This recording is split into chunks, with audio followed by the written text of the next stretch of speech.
प्रणाम साथियों। मैं आपका साथी नीरज सिंह।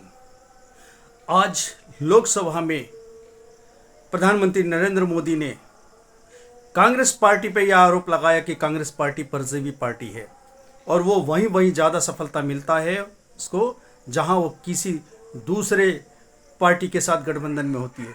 लेकिन नरेंद्र मोदी जी ने आज लोकसभा में अर्धसत्य बोला। सच्चाई ये है कि दोनों ही पार्टियां परजीवी पार्टियां हैं।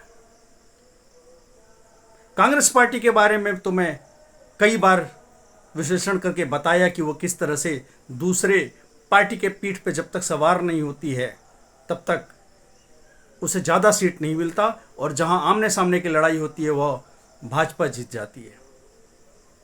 तो साथियों, कुछ अपवादों को छोड़ के जहां धर्म का अफीम समाज के रग रग में घुस गया है, उन राज्यों को छोड़ के बाकी राज्य हैं महाराष्ट्र, कर्नाटक, आंध्र प्रदेश, उड़ीसा, बिहार, उत्तर प्रदेश, ऐसे तमाम प्रदेश है, पंजाब, ऐसे तमाम प्रदेश हैं जब तक कि भारतीय जनता पार्टी किसी दूसरे पार्टी के ऊपर सवार नहीं हुई या दूसरे पार्टी से बड़े नेता को तोड़ के अपने पार्टी में शामिल नहीं करा ली, वो उसे सफलता नहीं मिल पाया है। उत्तर प्रदेश का उदाहरण लें। शुरू में वो मायावती के पीठ पे सवार होके आए पहले, बाद में अनुप्रिया पटेल के अपना दल, संजय निषाद की पार्टी, इन पार्टियों को जोड़ी, तब पिछड़े और अति पिछड़े समाज का वोट उनके साथ आया। तब जाके 2014 में कुछ इन्हें सफलता मिली। बिहार में तो ये नीतीश कुमार के पीठ पे सवार होके आए। महाराष्ट्र में शिवसेना के बिना ये क्या थी, बाला साहब ठाकरे तो कौन बाई करके इन्हें पुकारते थे। रही बात उड़ीसा में, तो ये नवीन पटनायक जी के पीठ पे सवार होके आई। उत्तर प्रदेश आंध्र प्रदेश में चंद्रबाबू नायडू और पवन कल्याण के साथ जब ये जुटे तो 3 सीट उन्हें मिली। कर्नाटक में जेडीएस के साथ ये जुड़े। तो ये भी तो परजीवी पार्टी है। मैं बार बार कहता हूं कि ये तथाकथित राष्ट्रीय कहे जाने वाली पार्टियां बसपा जैसे अपवाद को छोड़ के जब तक किसी क्षेत्रीय पार्टी के पीठ पे सवार नहीं होती है, उसका शोषण नहीं करती है, तब तक इनका परफॉर्मेंस बहुत ही खराब होता है। और ये परजीवी पार्टियां ऐसी हैं जो एक बार आती तो उंगली पकड़ के है, बाद में ये गला पकड़ने लगती है। और ये एक भ्रम का वातावरण बनाए हुए हैं कि इनके द्वारा देश के राष्ट्रीय हितों की रक्षा होती है। दरअसल इनका ऐसा कुछ भी नहीं है। इनके पास बहुत बड़ा आर्थिक ताकत है इनके पीछे, इन पार्टियों के साथ लगी हुई। एक तो भारतीय जनता पार्टी के साथ ये तो पूंजीपतियों के दलाली करना ही इनका एक मॉडल है, जिसे मैं गुजरात मॉडल कहते हैं। पूंजीपतियों की दलाली करना, धन इकट्ठा करना और लोगों में, आम जनता में, कार्यकर्ताओं में एक जहर भरना, मीठी जहर, स्वीट पॉइजन, उन्मादी बनाना, और उन्माद की वजह से इनके कार्यकर्ता बनते हैं। ये उन्माद भरना और धन की ताकत, दो ताकत अगर हटा दिया जाए तो भारतीय जनता पार्टी बचती कहां है। कांग्रेस पार्टी भी ऐसी है। आजादी के इतने सालों तक 3-3, 4-4 प्रधानमंत्री इन्होंने दिया। 4 से ज़्यादा प्रधानमंत्री, लाल बहादुर शास्त्री भी, जवाहरलाल नेहरू, इंदिरा गांधी, लाल बहादुर शास्त्री, इंदिरा गांधी, राजीव गांधी, पीवी नरसिम्हा राव, ये सारे तो कांग्रेस पार्टी के प्रधानमंत्री रहे। इनका इतना लंबा कार्यकाल था शासन का, राज्यों में इनके शासन है, धन तो इनके पास भी है। और फिर आज़ादी से पहले जो स्वतंत्रता सेनानियों द्वारा तमाम निस्वार्थ भाव से काम करने वाले कांग्रेस पार्टी के कार्यकर्ताओं द्वारा खड़ा किया गया, ये पार्टी खड़ी की गई, उस पे इन्होंने कब्जा किया, हक अड्डी मारा। उसके बदौलत और धन के बदौलत ये दोनों पार्टियां चुनाव लड़ती हैं। राहुल गांधी तमाम लोकसभा में कल भाषण दे रहे थे कि गांधी जी की हत्या, लेकिन गांधी जी की हत्या तो दोनों लोगों दोषी हैं। एक ने गांधी जी के भौतिक शरीर की हत्या की, दूसरे ने गांधी जी के वैचारिक आत्मा की हत्या की, उनके राह की हत्या की, उनकी दूरदर्शिता की हत्या की। तो गांधी जी के तो हत्यारे दोनों हैं। एक ने उनके जर्जर शरीर की हत्या की, दूसरे ने उनके विचारों की हत्या की, कुचल कुचल के मारा गांधी। अपने स्वार्थ के लिए गांधी जी का सिर्फ नाम लिया। स्वार्थी दोनों हैं और दोनों पार्टियां देश हित की बात नहीं करेंगी। किसानों के मुद्दे पे कितने घंटे बात करेंगे, क्या नीतियां बनाएंगे। आजादी के बाद से भाजपा की सरकार आने से या जनता पार्टी की सरकार आने से पहले तक या उसके बाद में कांग्रेस पार्टी ने किसानों के लिए भला क्या किया, पिछड़ों अति पिछड़ों के लिए क्या किया। दोनों पार्टियां के चाल चरित्र एक जैसी हैं। ये संसद में एक दूसरे पे छींटाकशी करेंगे ताकि मूल मुद्दे से ध्यान भटका रहे जनता का। एक दूसरे पे छींटाकशी करेंगे। एक इमरजेंसी थोपा गया, उसके अत्याचार की बात करेंगी, तो दूसरा भय दिखाने की बात भी करेंगी। दोनों अपने अपने जगह दोषी हैं। सिखों का कत्लेआम किसने किया, ये किसी से छिपा हुआ है, और हिंदुत्व के नाम पर आम भोले भाले हिंदुओं का शोषण कौन करता है, ये किसी से छिपा हुआ है। दंगा कहां कहां हो रहे हैं, कैसे कैसे हो रहे हैं, कैसे कैसे कराए जा रहे हैं, उसमें कौन लोग शामिल होते हैं, क्या ये छिपा हुआ है। ये दोनों देश के बहुसंख्यक आबादी के प्रति अपराधी हैं। दोनों नहीं चाहते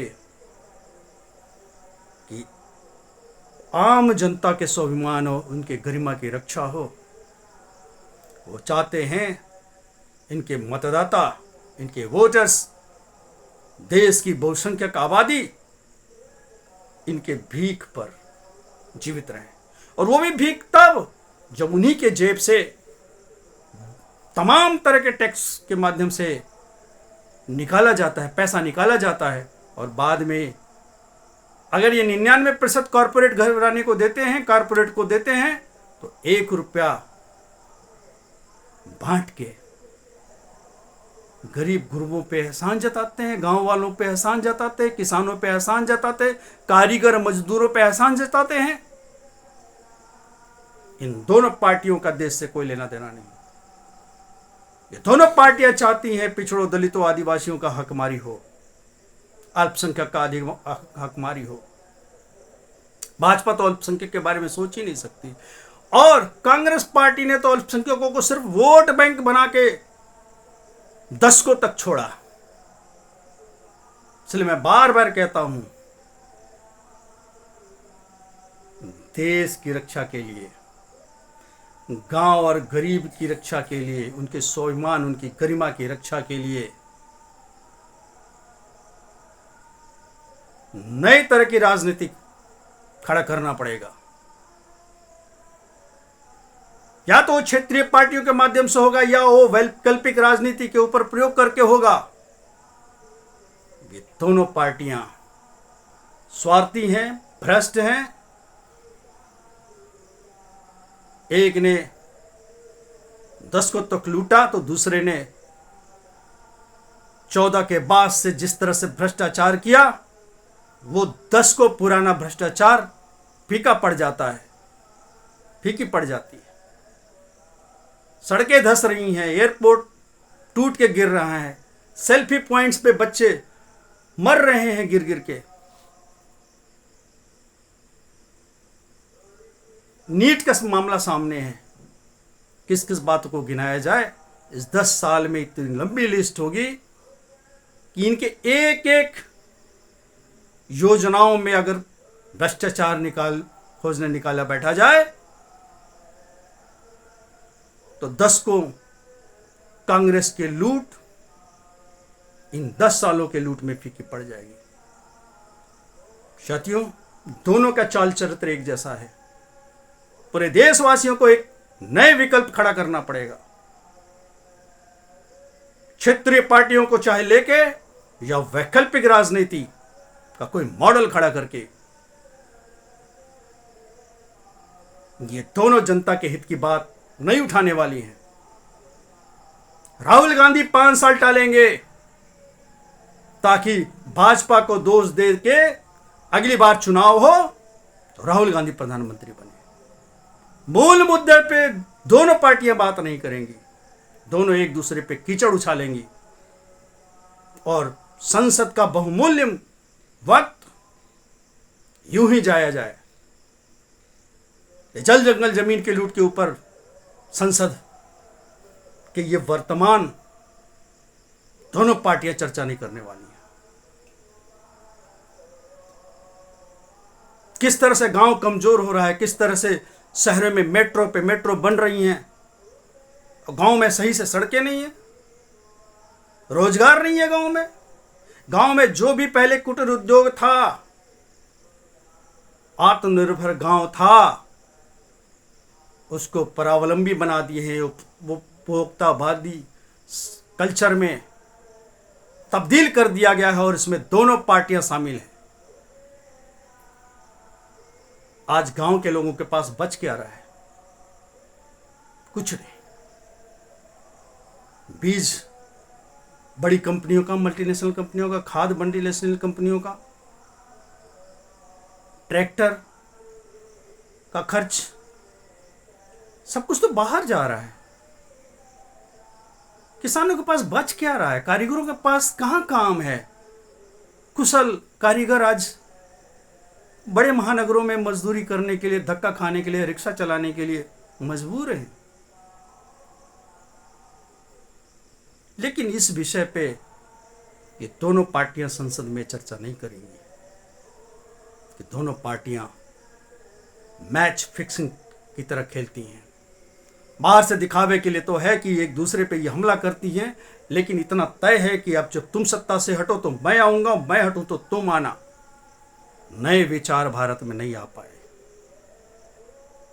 भारत को अपने पांव पे खड़ा होने न दिया जाए। भारत की राजनीति किसान परस्त न हो पाए, गरीब परस्त न हो पाए, गांव परस्त न हो पाए। ये दोनों पार्टियों की मिली कर की गई साजिश है। दोनों पार्टियों ने गांव को, गरीबों को, मजदूरों को छला है।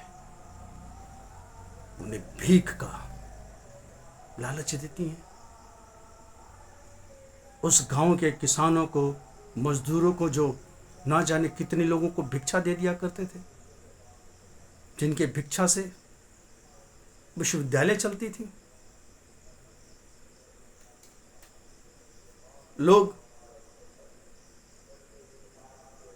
मुनि लोग,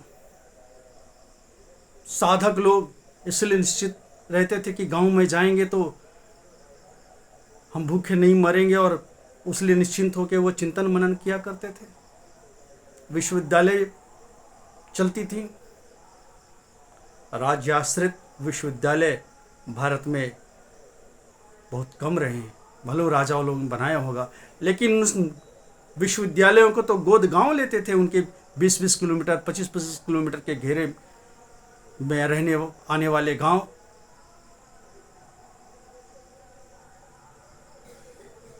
स्वाभिमानी किसानों को जो भीख लेना नहीं चाहता, पसंद नहीं करता था, भले भूखे मर जाए, उन्हें आप भिक्षा के बल पे जीवित रहना देना चाहते हो, उन्हें आत्मनिर्भर नहीं बनने देना चाहते हो। वो आपके 5 किलो राशन पे मोहताज रहने वाले हैं या 10 किलो राशन पे मोहताज रखने वाले हैं आप?